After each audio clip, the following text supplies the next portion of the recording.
Welcome to Prophecy Views. I'm Brian Barton.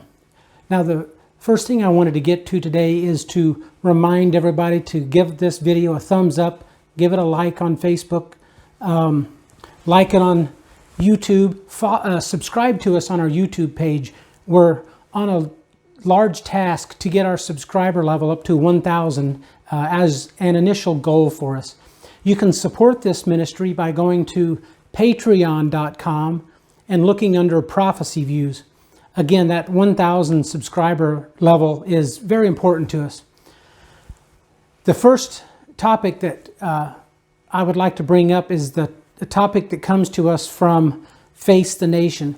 And if you'll recall in our last video, we mentioned the Federal Reserve as far as Donald Trump kind of wanting to make some changes at the Federal Reserve. Well, we're seeing that this article again comes at us from the Federal Reserve. Now, this is going to be a little different angle, but I find it interesting. And this is from the Fed president at the St. Louis branch. That's over kind of near my home territory. But the St. Louis Fed president, and his name is James Bullard. Now, he came up with what he thought was a brilliant idea as he was on an interview with Face the Nation. And he's wanting to give everyone a national ID that says, due to this coronavirus, this ID that would let everybody know that if your ID is active, that you are not infected with the virus. And this would require you to be tested on a daily basis. And that would be your way of being able to go to work or go out in public. And you're going to see in this video clip that I'm going to paste in here, he presents this thing as just a fantastic idea. So we're going to show you this clip, and then when we come right back, I'll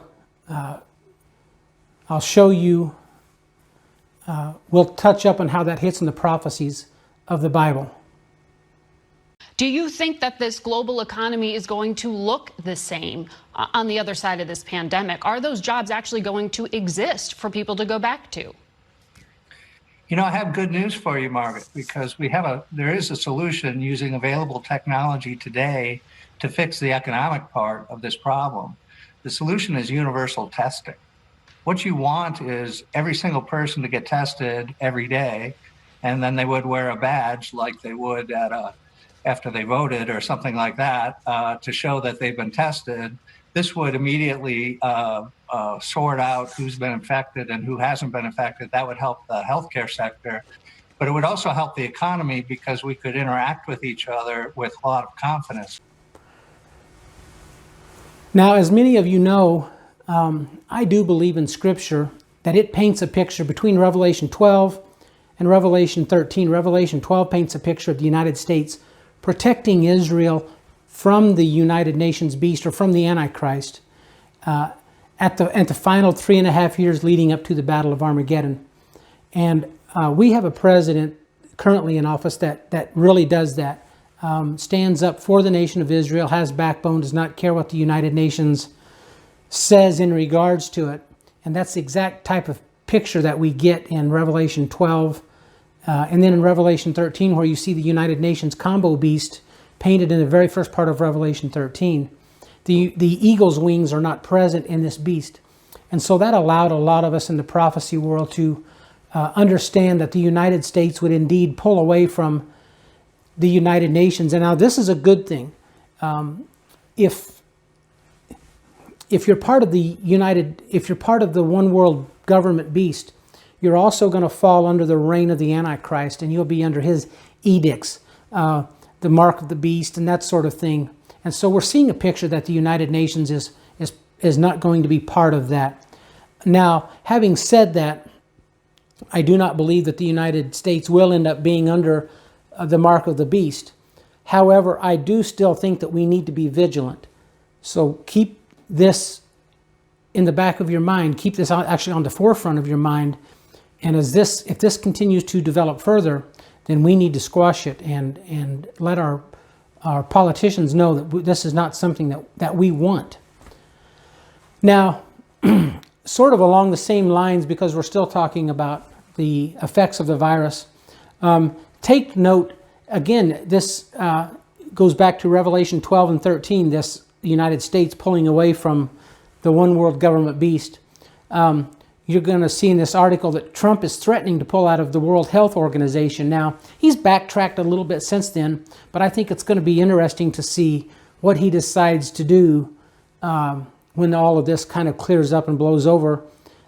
It's very possible that it will come back up in a calmer time, and he may indeed pull out of the World Health Organization. It wouldn't surprise me one bit, because it would line up with the prophecies of the Bible, us creating that distance between us and the United Nations, the world government beast, if you will, the World Government Organization. Now, this article comes to us from Politico, and it's the United States is the top donor to the World Health Organization. It gave it more than $400 million in 2019, according to the State Department, which noted that China gave $44 million. Now, China has about 1.6 or 1.8 billion people, and we have somewhere in the neighborhood of 330 million in this country. So we are substantially smaller than them, but we have a very good economy. But it also shows that the United States has been shouldering a lot of the load when it comes to the United Nations and other nations around the world. As you can see from the president that we currently have in office, Donald Trump, that he is kind of wanting to level that playing field, if you will, have other countries pay their fair share.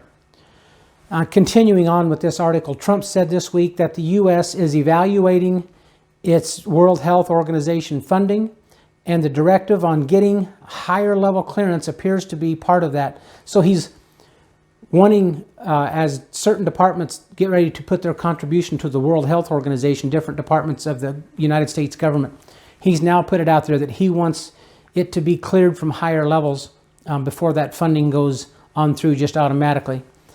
Continuing, the State Department, the Department of Health, the State Department, the Department of Health and Human Services, and the U.S. Agency for International Development are expected to be affected. Now, this come up from a Fox News article, and this again paints a little bit of a picture that the language is softening a little bit. And of course, Vice President Mike Pence is kind of over the task force, but he is in direct line with the president. So this just reflects that. Vice President Mike Pence told Sean Hannity Wednesday night that the U.S. will ask tough questions of the World Health Organization over its handling of the coronavirus pandemic after the Global Health Agency's director warned President Trump and other world leaders against politicizing the outbreak. This is a president who believes in accountability, and the American taxpayers provide tens of millions of dollars to the World Health Organization, Pence said.